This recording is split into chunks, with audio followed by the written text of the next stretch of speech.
Thank you. Good morning. Thanks to everybody to making it in this morning. I do appreciate the compliment, and I hope you had a great night last night. All righty. Better.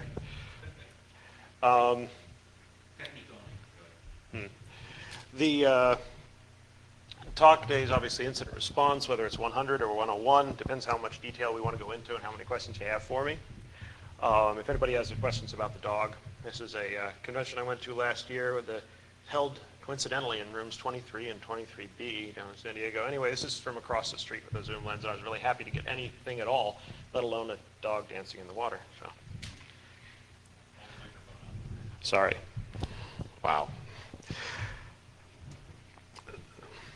My backstory on incident response is that I failed, and that's to say I did a good job when they asked me to come up with an incident response plan for our team.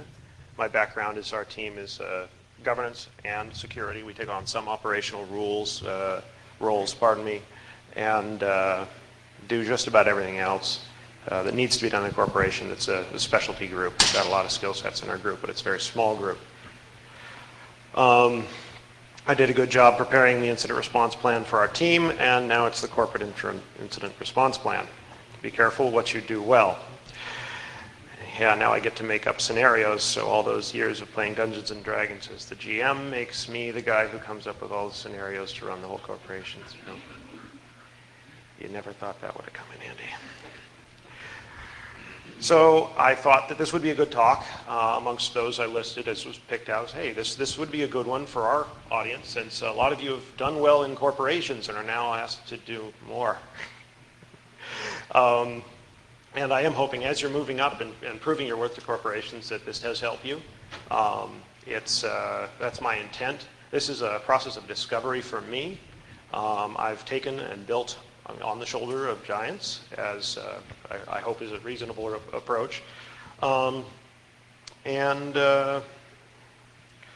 Another reason I'm talking on this is I actually care about the topic. It's engaging to me, and I've seen too much in my prior history in IT and information security, risk assessment, risk management to say, that's not something you can just leave off. In fact, if there's anything I'm going to focus on for this topic, it's preparation. If you don't prepare, I'll beat this in over the whole talk, but if you don't prepare, your response will fail. You've got such a slim chance of success that it's virtually nothing. You do need, when you instantiate your program, to talk. So let me go through each of these. In preparation, it's not just writing out the plan. You've got to establish what you need. You have to establish your expectations, particularly with your stakeholders and everyone else who's going to come banging on your door when something happens, wanting to know what's going on. You need executive buy-in. You need to know who the other players are in the corporation. A lot of this is outside of our normal technical LCD-facing experience. We need to go out, and we really need to be social animals, or, because this is not something that can be done by one person, we need to be part of a team and understand who in the team really has those social skills and can socialize things and manage them. If management is not your strong point, you don't want to move there. Find someone who does, and make sure you've got a partner to be able to do that. Once you've established this, you want to form the plan, the processes, the documents, those artifacts that you're going to retain as you go through an incident and as you go through the resolution for the incident, where you figure out what actually went wrong and you bring it back into your other business processes. Business processes drive incident response, because you need to know in your risk management program what failed and what didn't we account for before, or is that something we did account for and we just need to tally off another thing saying, yeah, it's more likely to happen. It happened in the past if you're using actuary data and all that. But tie it into your IT ops, tie it into your security ops, tie it into those things where your feedback from an incident response, make sure that you have fewer of them to wake you up on a Sunday morning with. Thank you for coming to the talk. Did I mention that? Finally, the plan, the program, which is where you're hopefully heading. It's not just a dead paper set of documents, about an inch thick that describes everything you need to do. Your program is an ongoing thing in the company, and you need to continually improve upon it. Not just a response to an incident, but the plan itself. If it doesn't work, if it's too cumbersome, or if it leaves things out, you have to identify those things. Improve the plan as well. We'll go into each of these. First, the establish. I'm going to beat this one to death. It's going to be front-loaded for the slides, guys. When you're setting up, if you've been asked to take responsibility for incident response within whatever size organization, you need to be able to go to that stakeholder or stakeholders or board or whoever's giving you this authority and make sure that responsibility you're taking on is matched with the authority. If you don't have a balance, you're going, again, to fail. If you're asked to do too much with too little, or if you're given too much and not enough responsibility, you'll find that things get out of whack very quickly.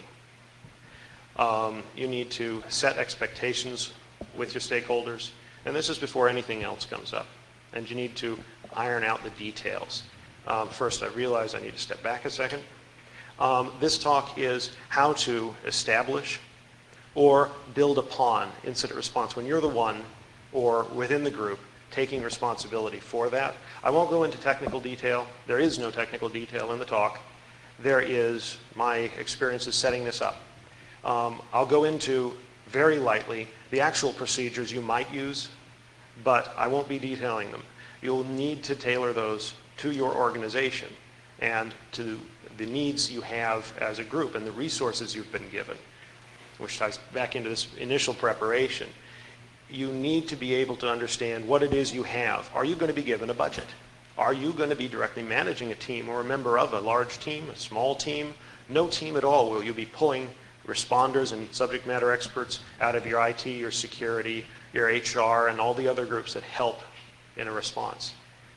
You need to know where your resources are. You need to identify this with your stakeholders when you start. And that may be an iterative process, but until you announce the capability for incident response, you need to get that ironed out and before you announce that capability. Or again, you won't be prepared and you'll fail.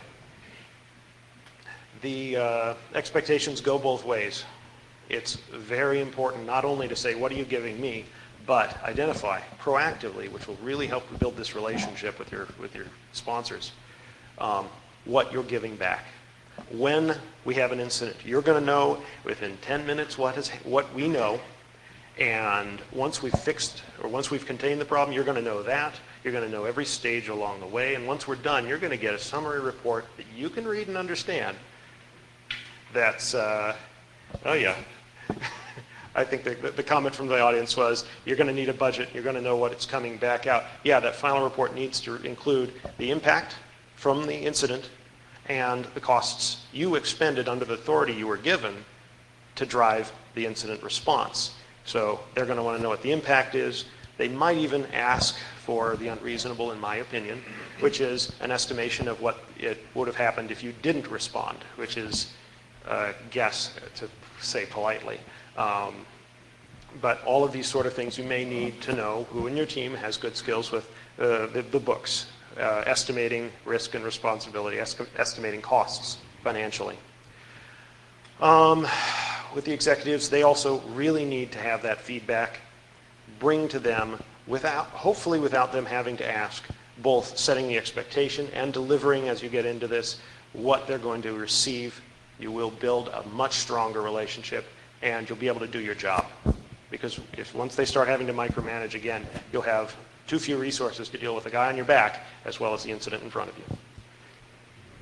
Then you need to create a draft plan. This is part of setting expectations with your stakeholders. You need to be able to say, here's about what we're going to do. Don't spend all your time on this. It's an iterative process. Give them something that they can identify, find reasonable, and sign off on so that you can get your final approval. That draft plan is a good thing to start with within architecture. I've got several resources at the end of the talk. Particularly the NIST IR stuff is very good. There are others all over the internet. Use a critical eye, but mostly use a critical eye for how can this affect and help your organization. Identifying resources is another part of that, setting expectations, what you have, what you can have, do you need to go higher, and spending your time on this is very important when you do this. You can't just go hire bodies. Every responder will be critical in your response. You need to know you've got somebody who has the skills necessary, and one of those skills is going to be domain knowledge of your organization. I'll get more to that, but it's critical that you have team members you draw from your organization. Even if they don't have the technical or analytical skills, you need to be able to do that. And finally, you get all this in front of your stakeholders, and you're going to be able to say, hey, here's what we're going to do. You know, we're going to make sure this happens. Make sure you include that you're going to improve upon it, because that puts in your clause for making things happen right and not to a dead paper document.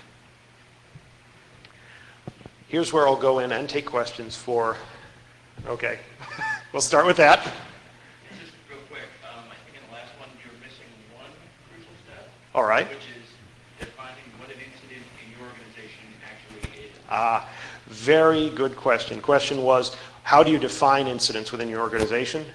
And yeah, that's actually been critical for us as well. Often the audit people will be the first to bring it up, or well, at least it was for us. That's a very difficult task. It's actually a question I'd pose back to each of you. It's the one I was asked, which is, okay, what are we going to do? What is going to happen? In my opinion, you cannot know, and I've approached this with an architectural model where I try to handle all the eventualities. That's, I hope, not too much of a cop-out. I tried to make something that you can apply in the, I do understand your question very deeply, I'm afraid. Defining what your incidents are is going to be important. For the purposes of this talk, I'm focused on security incidents and information security incidents. That's everything from when someone picks up a ream of paper that's got PII on it and walks out the door, to malware outbreaks in the infrastructure, to an attack and a success in a DMZ, what have you. Information security in this case is what I'm talking to. And do you have any more questions in detail on that point? I'm afraid I'm going to outline it here. No? Okay. Happy to talk after the talk on that one. There's a lot of backstory. So, an overall, yeah, Riverside. You were going back to the other slide with loading resources and trying to get all the people in the organization that would be handling the response. Went through the 861 Rev 2 doc from NIST and built a whole bunch of plans. Did something very similar. And all right. I find that the things that need to be done and the people that are there, there's a gap. And so have you found a way to front load or push into your plan that these positions need to be filled and you need these resources, and then bring it forward so that they can actually fill that, or are you just trying to make do with what you have? Yes, we did take that into account. One word, consultants.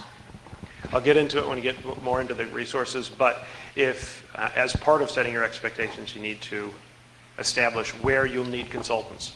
You won't have a database forensics guy who's got 20 years experience on your team unless you're a very large corporation or government agency. And then you might need a couple. So, I'm sorry. Just one quickie. With regards to gathering information, do you recommend using a wiki? And if so, how much of this information should really be confidential?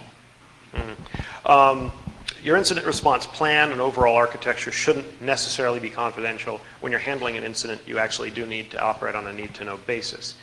Let me, I believe you mean when you're using a wiki for, in the process of incident response, then let me get to a little further on, but the short answer is I would not use an automated process as the front end for your incident response program. In the one we formed, we rely on several key roles, people who make decisions and front end the process. In this case, that would be the incident response manager or coordinator who would get the people up to date on what's going on, communicate it to them through whatever necessary channel is to be used or not to be used if it is a sensitive issue, and bringing that in, bringing them in that way, managing the process. Is that a question? I've worked with a couple different organizations that have used wikis and ticketing systems for managing incidents. We found it very useful with the incident manager, making sure information gets put in there, and then, because we're human, we'll forget things, but also for data mining that and making correlations to different IPs, different domains, and so forth that we didn't actually initially see during our analysis. So it did help putting it all together and then being able to run some scripts and data mine and make correlations. So, but based on your question, the places I've been to, we had our wiki basically separated from anything else on the network within our incident management room. We had our war room, as it were, and didn't have it anywhere outside, so we didn't necessarily need to worry about any confidentiality issues or anything in that sense, because the only people that were allowed in that room were the incident team and the handful of folks that were supporting us. That's a bit like how we approach it. I'm a little architecture agnostic in this. I would suggest, strongly suggest, that you move toward automation and record keeping in the incident response. Because yes, that's if you aren't recording what's going on, you won't be able to do proper resolution and evaluate your own IR plan once you've formed it, once you've used it. Big So. assumption there that the incident doesn't affect your wiki system. Yeah, the IR team may eventually find an incident where they are affected. More likely, it will be the email system doesn't work. The phone systems are down. Somebody backhoe attacked both OC12s coming out of a supposedly reliable data center, whatever that might be. But yeah, you also need a backup failover, paper process. And when developing your plan, you should make those two match. I'm stealing from all of my later slides, but it's I very gleefully pulled our incident response archive documents, the key data that we're going to record in each phase. And let me get started after this, where the archive documents, the paper process is actually what we will capture in a real incident response, and they look the same as our litigation support process because we had a well-established, well-ironed-out, mature process that everyone on our team already knew. So we're leveraging not only something that takes me 5 minutes to steal, but also everybody else who already knows it can come in as a responder and recognize, oh, this is where we are, this is what we need to do. You get leverage in the infrastructure and in the people's minds who are helping you with your response by making things correlate between those things they already know. And you get the additional response of actually solidifying a perhaps not as often used process that they do know. They can go back to, in this case, litigation support, and say, "Oh yeah, I know where I am here too," because they just did 3 incidents. Hopefully not, but maybe. So, in my model, we've got preparation. I think I'm almost done beating it. No, I'm not. If you're at your preparation, you've got to get everything ironed out first. Pardon me.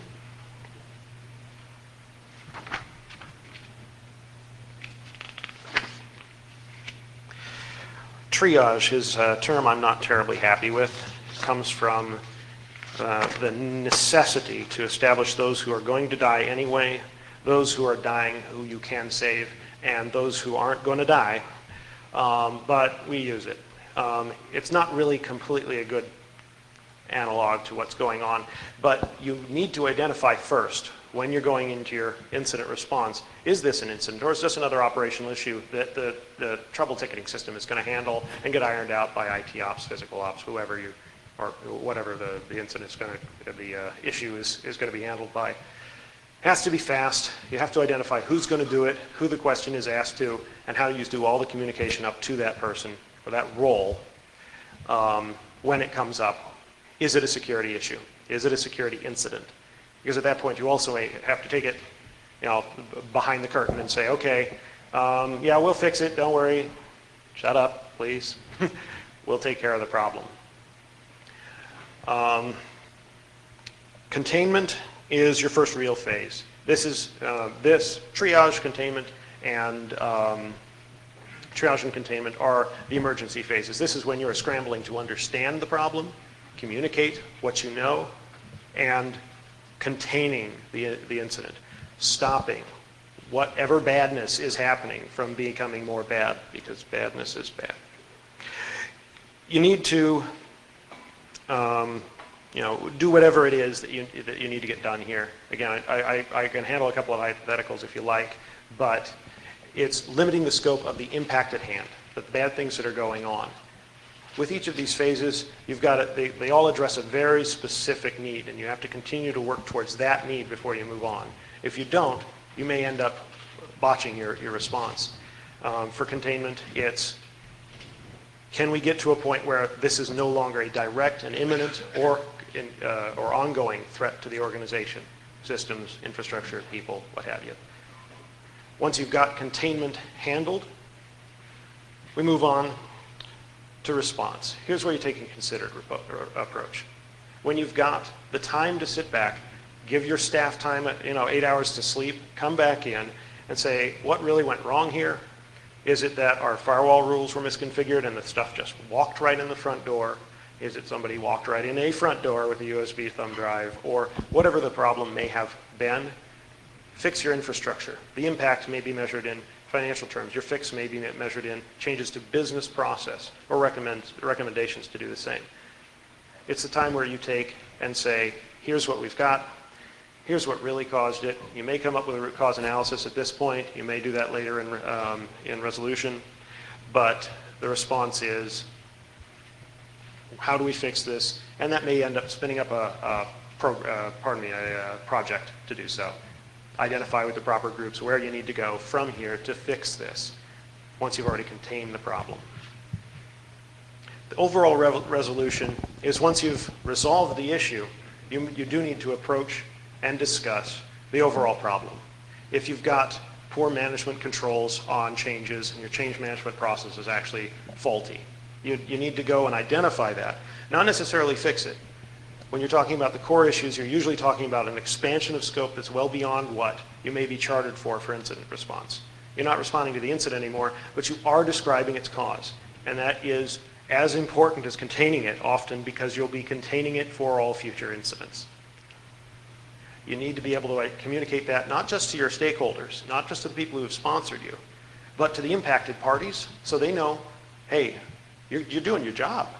Somebody's thinking about not just what just happened, but not having it happen again because they're going to be leery of the whole topic of whatever process, personnel, or infrastructure just failed. And you got to give them confidence in that again so they can build on it when you've fixed it to go on with business, go on with life. And you need to get that also out to those who may actually be charged with fixing the problem. They're going to need to have the recommended plan and whoever sign off, however you motivate those people to do it, whether it's a political or a directive or simply guidance that your group signs off on in hopes that somebody does a good job. Resolution is also where you evaluate your plan. Was your plan successful? Where did you have hiccups? You will.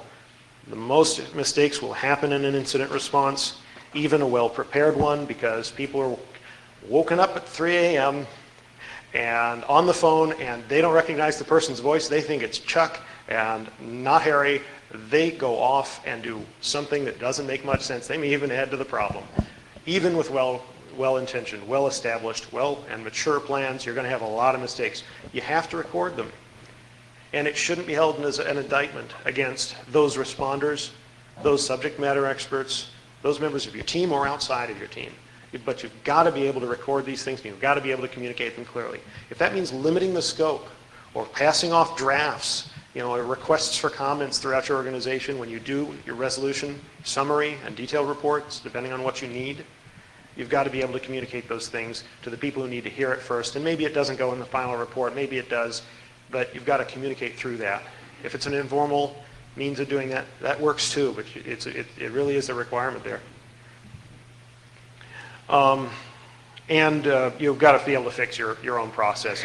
If you didn't have a backup plan for this, that, or the other thing, come up with one. Take what you've already got, make it redundant, available, or something that's just based on a different technology, different medium, different connectivity, whatever you need there. Tie up your loose ends and move on. This is a big one. The first point is roles are not people. This will go to resource management too, but you can't say, this is Bob, here's your incident response plan. Bob just got hit by a bus, you now have an incident. Yeah, and you've got to identify that roles have to be maintained the responsibilities of a role have to be maintained and acted upon by people who are capable of doing it. You have to staff to your roles, not the other way around. Don't just throw the person under the bus who's really good at everything that could go wrong, except their communication skills aren't top-notch and they don't really think well on the fly. They're definitely the right person to have in your response group, really a good subject matter expert, perfect for using as a resource and putting it in a console. But if they can't communicate, oh, this controller fails, we're looking at a problem in the other 3 environments just like this, and making the correlation, communicating it back, you've got to make sure your roles requirements are set. Make sure your role is also probably staffed in the process you establish. And you're going to have some subject matter experts in your team that are going to define roles as well, but it's usually making those roles match what the business requirements are, what your objective response is going to be. If you've got a legacy application that's, I don't know, a mainframe back end with a Perl front end for the web, you probably have 2 people there that are the subject matter expert, but only together. The roles as we've implemented them are the ones you see on the screen. The incident coordinator is your project manager. They're the person who is going to say what's going on. They're going to be recording it. They're going to making sure that when one of your responders calls in and says, this is what I'm doing, they'll check back in 30 minutes to see if they're done, see what the response was. If somebody simply goes offline, isn't there, isn't available, isn't answering calls, they're the ones who need to go through and say to the manager, the incident manager, hey, we got to pull from the the next tier, the tier 2. Your fallback plan is now. The time is now. They have to be focused on what it is next and what just happened. They're also your repository for all your information. If they're interfacing with a wiki, this is the person who's going to be typing like crazy. They need to be pulled from a pool, and you need to have people who are capable and understand the plan. If anybody on the team understands all the requirements and all the checkboxes, it's going to be your incident coordinator. The incident manager is the person who has to make calls. He's the one, he or she is the one that is going to be the one who knows the executives, knows their sponsors, knows what they have to get done, and marshals all of the responses. Whether it's sending a responder out, whether it's calling in the subject matter experts, the right ones, or whether it's stopping business because any further operations would be more detrimental to the company than otherwise, or telling the execs that that's what needs to happen, depending on how much authority they're given. They're the ones who make the authority calls and use the big stick when necessary. They're the ones who really run the show. And they can't be the ones at the console. In fact, neither the coordinator or the manager can be the ones at the console. They cannot be responders. They have to also keep the executives who are going to be clawing at the door to know what's going on at the door and not on somebody else's back. They have to be the ones to say, we will have that for you in 15 minutes as soon as we know and can make sure that we have what we know correct. Your incident responders are the feet who hit the ground and start running. They need to be able to do so maybe without too much direction, and they need to be able to do what they do well. They have to be capable, well informed on the incident response plan as well. They're going to be the ones who need to know, what do I go and do and come back with? How do we handle this and come back and get the job done and get to our next phase? Subject matter experts are the people you call in. They are the ones who are going to know all their infrastructure. The hammer of God is not one that's going to be in your plans, but that's most likely your stakeholder, if not another executive. This person is one you have to have a very well-established relationship with, but they're the ones who are going to clear it out when you have the political problem or the massive expenditure that you have to do, or the stoppage of business, or the shutting down of tech center floor right now before the fire suppression kicks in and floods it. You call these guys in, the incident manager will call these in and call these guys up and say, this is exactly what's happening, and here's exactly how I need your help, and here's why, when they ask, not if. And you can't do that, and certainly not in every response sort of thing, not in every response sort of role. It's something that's going to be, now what do we do? When something goes well beyond the responsibilities and authority placed in your incident response plan, that's who you call, and they have to be the ones able to fix it. Politics will take place in this, but a response has to take politics aside, because we're really talking about high costs to the company.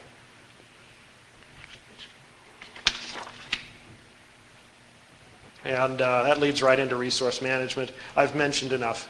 If you have staff, you have to have enough staff. If you have to have skill sets, it's great if you build your team around people with duplicate skill sets. Maybe they're not all top-notch, but if one guy really knows his database skills, another guy can be happy enough with SQL not to know drop table. Yeah, thank you. It's going to be the team you build, both the responders, the subject matter experts. You have to know where your skill sets are deep, because vacation is a horrible thing to waste. And people after 8 hours will begin making not just some, but more mistakes. If you've come to work and you're already working an incident and you've got 12 guys on it and that's your whole IR team, and another one comes up, send 8 of them home right now. You've got 2 incidents of 4 guys, but if they've already been working 8 hours, you're going to need them all to work 2 incidents in the morning, obviously with whatever's going on, but that may not be bad guidance. You've got to realize that you're managing resources, not just humans' time, but their capacity to deliver. But also, you're handling situations where you don't have enough time. To answer the earlier question, when you don't have enough feet on the ground, when you don't have enough boots, or when that one subject matter expert is out, you have to be prepared and already have contractual and NDA obligations with the consultancies you know who can deliver for you in the flight time it takes to get their guys there. And of course, you have to have the authority to call those in or get somebody to sign the check, because you're going to need them. As I mentioned, our group also does litigation support. We're not a large group. We do way too many things as it is. We do them effectively because when we have a problem that we know our resources can't match, we call the consultants. I know there are mixed feelings about what consultants can do for you. I know some of you are consultants. You know,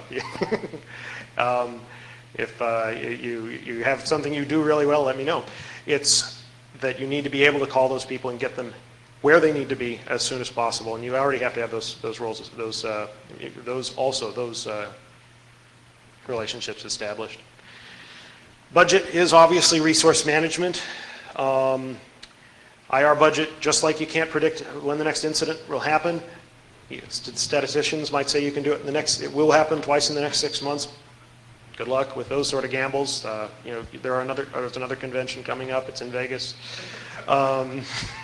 Yeah, you have to be able to work with the funds you have, know what you can and cannot do, but don't throw everything at every problem, because there will, or just may, be another. Work to get a good understanding of risk management as well before the incident comes along.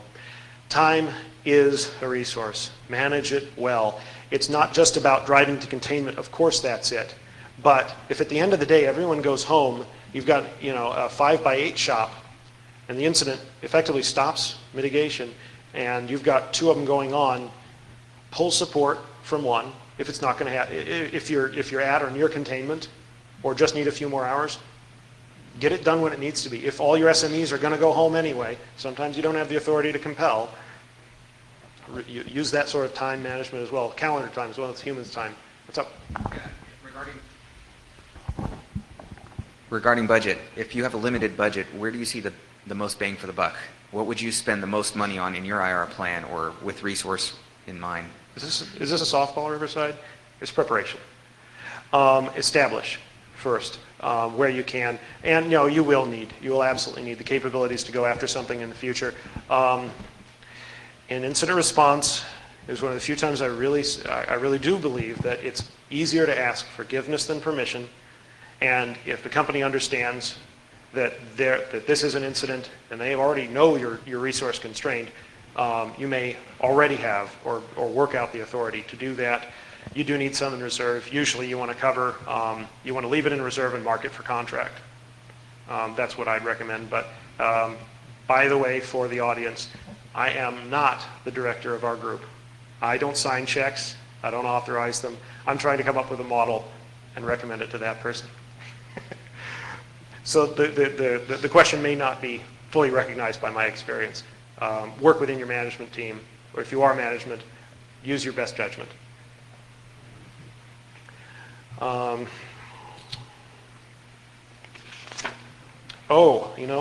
almost forgot a couple of things on that I want to point out. It's not just all doom and gloom for resource management. Look other places, not just, I mentioned I stole the the litigation support processes right out from under that and used them for our incident response, tailored them, of course. Look to your DR guys. They probably have an alerting system for tracking their employees and where they are for your incident response. See if you can leverage it. If you're in charge of costs and budgets, see if you can share the costs with them. You may make them very, very happy. Also a good way to build relationships. If you aren't already the risk management or governance or SecOps team, look to them. They are going to need your resolution phase analysis for their risk management program. But they're also where you're going to get some of the best SMEs for security incident response. There is going to be a two-way street there. Build it, work it. It is part of resource management. On communication, yeah, okay, I flooded this slide with info. Don't try to read all of them. But recognize you have to establish relationships with a huge number of people because they are, in whatever happens, suddenly going to be coming out of the woodwork and very important to you. And if you've never spoken to them before yourself, you're going to end up having to make that call, and you get somebody up at 4 in the morning, you're going to have to say your name 4 times and the company you work for, yes, it's the same as them, 5, if you're calling them at 3 a.m. Key and critical is, of this list, legal, press PR, executive, board, and HR. They're the first on the list for a reason. Those are going to be involved in your incident response at some phase. And IT ops, security ops as well, of course, depending on what's going on. Also, don't stop reading if you are going through the whole list. Your industry groups. The corporation I work for is in financial services. Yes, we still exist. There are several ISACs. We definitely work with the FS ISAC, the Financial Services ISAC, for just coordinating. We may find that they are doing something better. Steal it, use it. This has been going on for some time, and there are people with nice, mature processes. They may not exactly work for you. Always use that critical eye, but if they've got something that they've got proven and working, it's worth a look. It's worth a couple of hours of time reading, even if it is their dead tree stuff.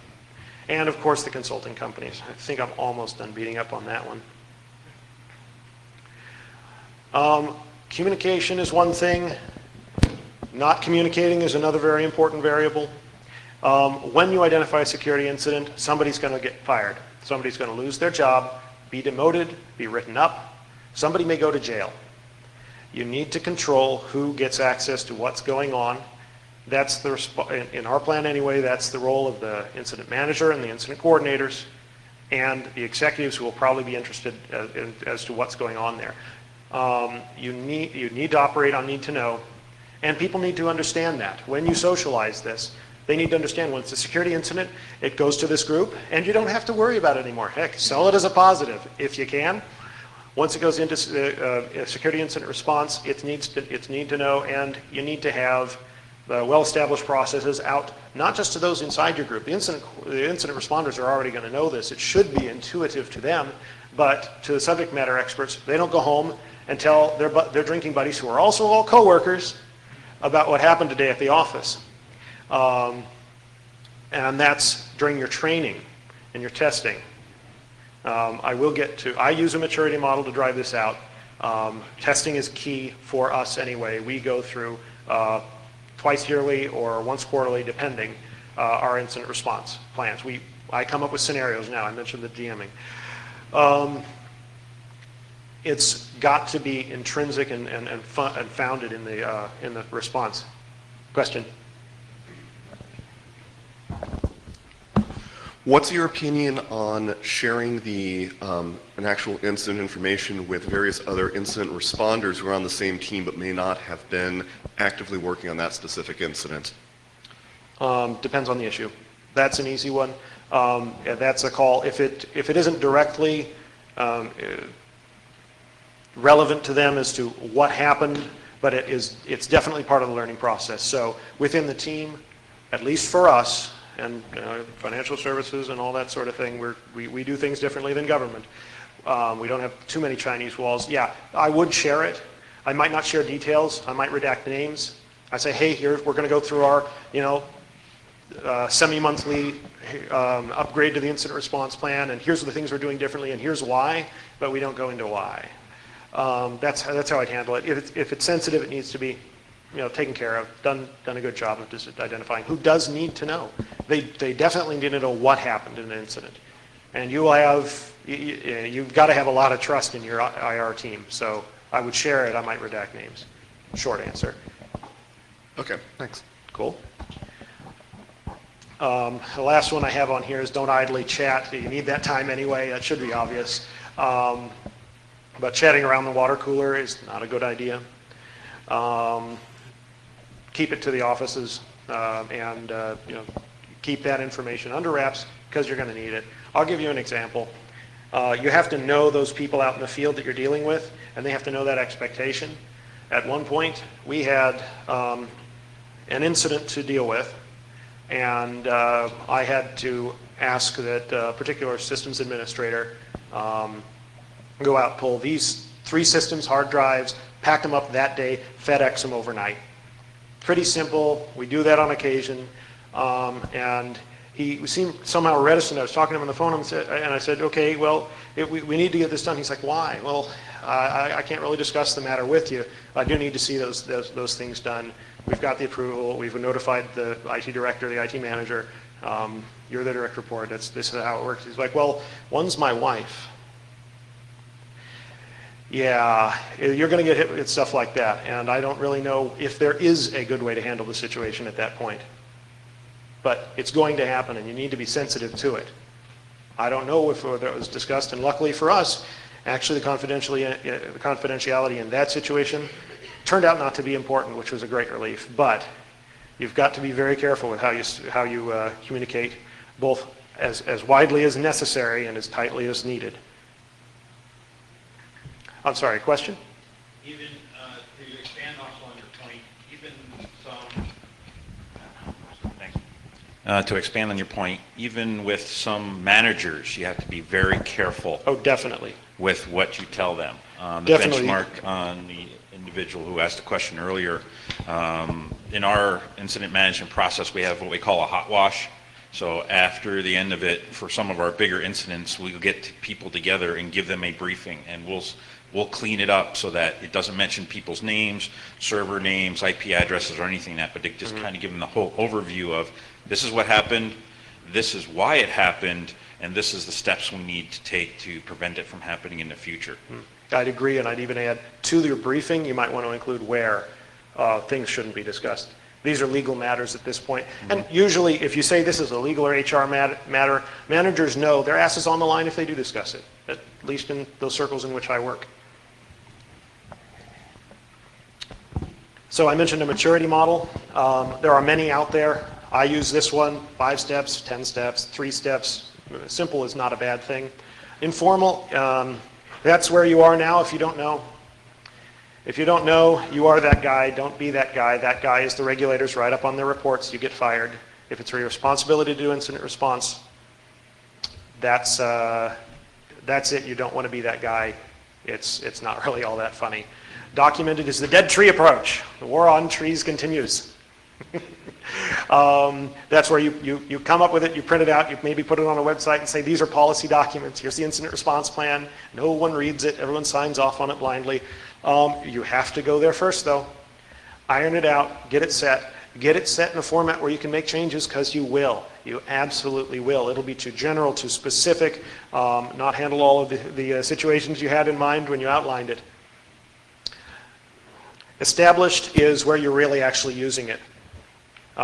You've gotten your buy-in from your executives. Your sponsors say, go. You've documented it. You've got it all signed off. You actually have incident response capability here. Get there when you can, as soon as you can, and you can be able to deliver. But next step is to test it. Though you will be tested anyway, and you have to be ready for that eventuality, you need to test on a regular basis. There's a lot of reasons for this.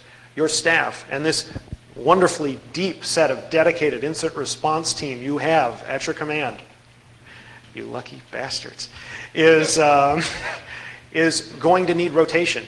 If certain guys haven't trained up on certain types of incidents you're pretty well going to expect are going to happen, Maybe your risk management team is telling you, these are the problems we're not going to fix in the next 3 years. You might want to set up your response for these. Do the testing. Do it on a regular basis. Don't allow incidents to take the place of testing, because I guarantee your ability to improve your response program is diminished. When you're really driving to respond to a real incident, the review and even the notes you're taking for how you do incident response will be, you're not going to get 20% of the value.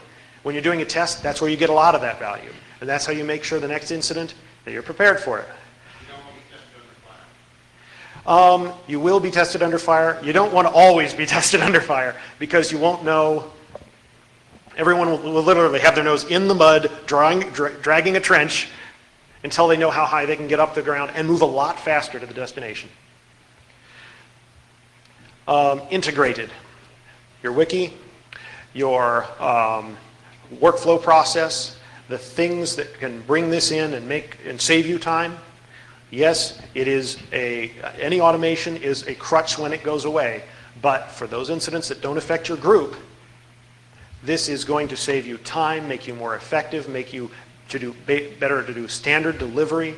That's going to help you an immense amount, and it helps codify your process. It helps establish the process. People who come in can go through a training module in that process, perhaps, and come onto the team quickly, easily, and able to come and deliver. The last phase is, of course, the Holy Grail. I hope you get there. That's a mature process. When you've acculturated the process, people, when you pick up the phone, maybe even recognize your voice. And they know if you're calling them at 3 a.m., they better go get a cup of coffee if they have time. That's where people you hear talking about your last incident response scenario in the break room.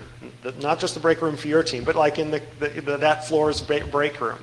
That's where the people who are going to be involved, whether you're your team or outside of your team, the subject matter experts, take an interest in and understand it. It doesn't have to be the delight of their day, but they have to hopefully know that when you call, you're fixing a problem that's going to otherwise slap them a little harder upside the head. Move through those. And another note on these. I did spend some time. This may seem like a very simple list. But if you don't achieve each in sequence, you will have huge gaps. If you don't have a tested process, your integrated solution that you just paid those consultants $500,000 to develop is going to have so many flaws it'll be useless. Test it, work it out first. Make sure you really get the exercise in there and break up the stuff that might be holding it back. Simplify wherever possible. And what I have for you at the end. Drive to your goals. Keep an eye on why is what I mean when I say, or rather reverse that, what I mean when I say focus on the next thing to do in your process, in your plan, in the overall plan, or when you're doing a response. If you're in containment, your job isn't to worry about how you're going to fix it later. Stop the damage now. Stop the potential for damage now. Stop the potential for future damage later. Contain the problem at hand. Resolution, work to fix the problem that let it happen. I'm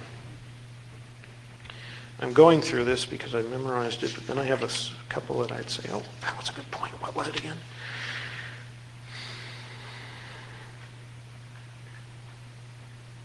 Yeah, chaperone the plan as well. It's not just that you're going to be focused on the next thing you're doing when you're doing it, but recognize when your incident coordinator perhaps is treating this as a list of checkboxes and they're kind of tired, they don't want to be there that day, they're looking at vacation in the next week. It's not a list of checkboxes. Keep them focused on why they're doing it and recognize what they're putting into it. Get them energized about how they're helping it. If you make this an iterative, positive process, you hopefully will motivate people to see the change they can affect on the organization and draw from that. A little bit about my history, my background. I used to do Global 1000 consulting and do pen tests all day long. And I got started in that, and the first 5 or 6 were a blast. I was breaking into corporate networks, taking out credit card numbers, root accounts. Wow, this is, you go through a few more, it's like, this is kind of scary. 10 or 12 in, you're going, oh man. And you go past that and you realize everybody's got the same problems, They're all failing in the same way. And I just started doing this. I shouldn't be this successful. What's the problem here? Now, this was maybe a decade or so ago. It's hopefully improved a little since then. I got out of that destructive, I'm digressing. My point is, I got out of that destructive, attack-only mindset because I wanted to see not just my career grow and my checkbook account grow, but I wanted to see the things I help have input to, where I turn in a pen test, and I'm afraid I see a pen test as a political tool. That's a sales tool, because it shows them you got problems. Hey, you got mail. It's a tool to get the consultants to sell them more services. You want to do a real threat analysis. I'm really getting off this side. I wanted to see where the input I have wasn't just ignored or didn't go into a black hole. I wanted to see it built. Get your guys to help build the process, build the program, and focus on why they're doing things. And it is not all about you. After that last tirade, yeah. It's not all about you. You aren't always going to be the incident manager. A vacation is a terrible thing to waste. I want to go home at 5 today, please. I want some sleep. Make sure that you have somebody who knows this as well as you do. Make sure that you've got a deep skill set when it comes to your subject matter experts. Make sure that somebody can replace you, because you're going to continue doing good and being rewarded for it. And God knows where that leads. Do a good job of finding your next replacement, because you'll move on to other stuff, hopefully, if that's your direction. Work to completion. I've arranged all of this stuff for our response plan in a way that it's the minimal necessary to get to the next step. But if you skip a step, if you don't work to completion, your response will fail. Even if we get all the way to resolution and you don't finish that summary response, your sponsor, executive, impacted parties are going to think you're asleep on the job because they never find out what happened, why, or what fixed it. And you'll never improve your plan either. If you don't finish and work to completion on each of these, your response is not complete. And finally, reuse the stuff that works, not just stealing process documents or pulling them out of NIST or any of the other resources I'll have up here in a second, but recognizing other groups have a different response process they already use. Maybe your fraud department can help you here. Maybe your DR guys know a thing or two about when bad stuff happens, what to do. Hopefully they don't test it. Well, hopefully they don't have events often. I won't say hopefully they don't test it. Maybe you've got risk analysts in a financial services company. You've got them. They're somewhere. I know they're hiding under rocks, but if you find them, they can help you understand when you're doing risk analysis, you're really focused on not the impact that you think is happening because you just saw 12 routers go down, but that's a chain of 12 routers going to one extranet that you're not using right now. The financial impact is not so big a deal, and they can help you understand beforehand how to do financial risk analysis and really drive what you're doing better when you're reporting it back up. They're saying, hey, that was a good call. You didn't have to go and spend another $50,000, $75,000, $100,000 on consultants because we were going to save 20 or weren't going to save any at all. Good way to shoot yourself in the foot. Thank you very much. My contact and some resources for this is up here, but I'll take questions. Sorry. Riverside. Got another one for you. Yeah. After building a plan, a lot of the plans that I've seen are 50 to 100 pages in some cases. They're Yes. really bulky. They have a lot of detail. They have a lot of depth and breadth. They go into the who's, the what, where, when. Have you boiled that into something that's a little bit kind of a getting started guide for new people that are coming in, or do you just make them troll through all the data and try to understand it? How do you approach that? Here's the quip answer, then I'll give you the real one. I was coming to a talk that I'm focusing on preparation, and then I forgot something. I have the model plan. It's a stack of paper about this big in a manila binder that I was going to bring in and offer to share with people after the talk. I've forgotten it. My apologies. But to answer your question,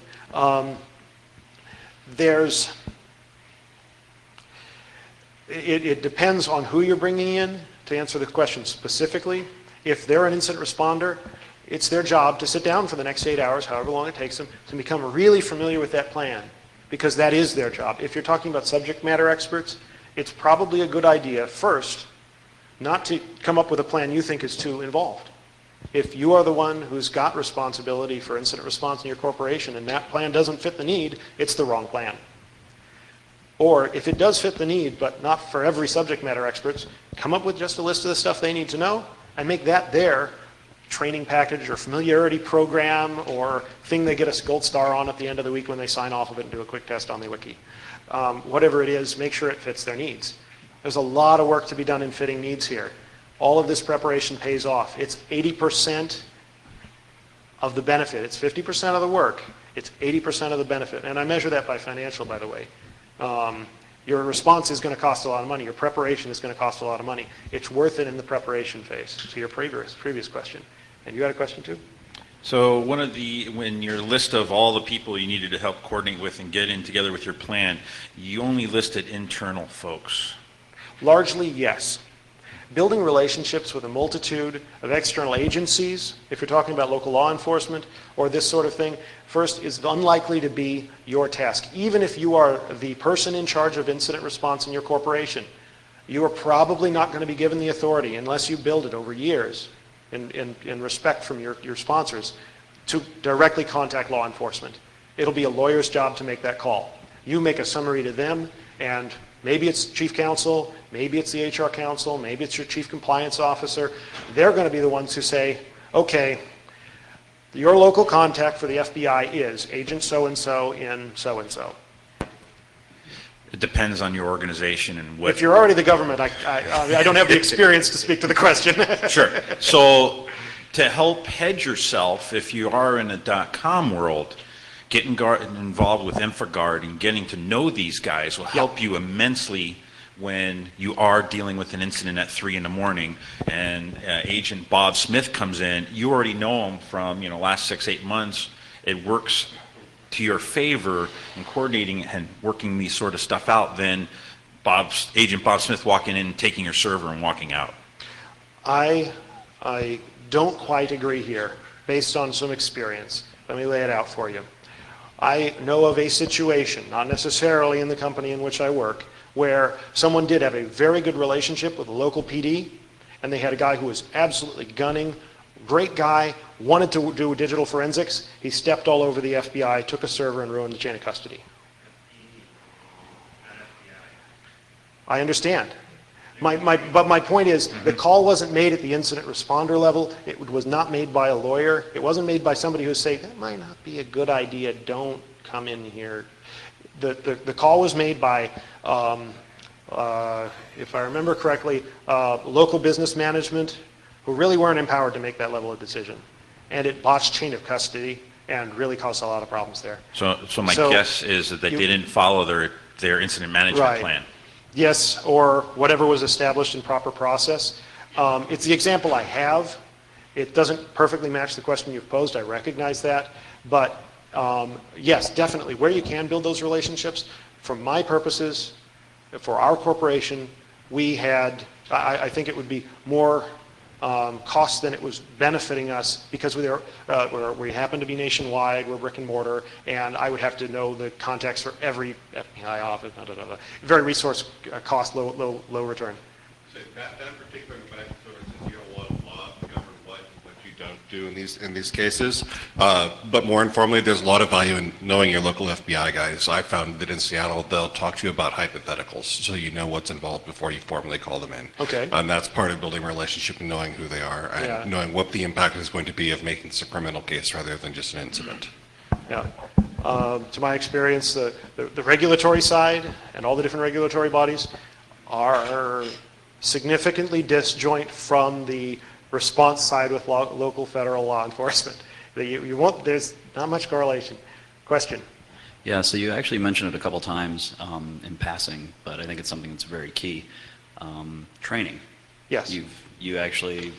It's really important in your documentation phase, not to just document this stuff and put it up. You actually have to make sure that people need to use the information, are required to take some training or required to look at it, maybe do a test, something like that, because when it's 3 in the morning, they don't know what the hell's going on. No, there's no time for a book. I completely agree. Every time I've mentioned skill sets, it means that you need to select individuals in your response team who can act. and act right then. And if that means you have to skill them up now, you do. If it means that there's a training budget as part of incident response, and you've got that authority, make it part. It'll be your responsibility as well, and you'll be expected to deliver. Did I see another question? I saw. Well, actually, we're out of tape. Oh, anyway, I'm so sorry. it should be All good. right. Well, if you have any other questions, please feel free. Hook up with me after this, and I'll be happy to talk to you. I talk way too long as it is. I've actually torn through this and lost a lot of details, so you can get me going for another couple hours if you want. Thank you.